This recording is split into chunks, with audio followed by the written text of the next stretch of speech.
The demands, laid out in a speech by President Obama's National Security Advisor, Thomas E. Donilon, represent the first direct response by the White House to a raft of attacks on American computer networks, many of which appear to have originated with the People's Liberation Army.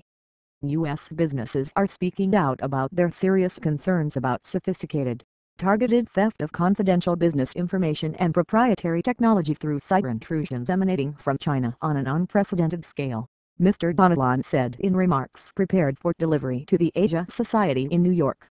He also announced that the Treasury Department would impose sanctions on a North Korean bank that specializes in foreign exchange transactions, ratcheting up the pressure on the North Korean government on the day that Pyongyang announced it would no longer abide by the 1953 armistice that halted the Korean War.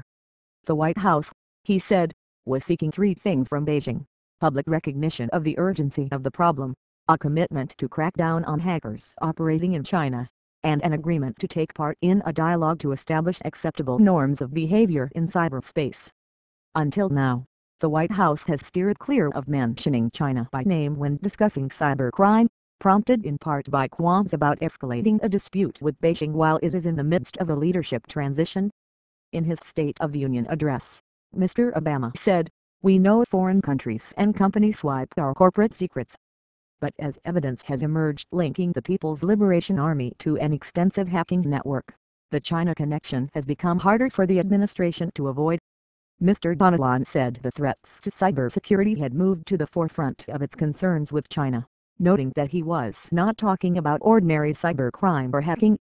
But although Mr. Donilon emphasized the importance of developing a code of conduct on cybersecurity, he made no mention of Washington's attacks on the computer networks in Iran, which have impeded Iran's development of nuclear centrifuge machines.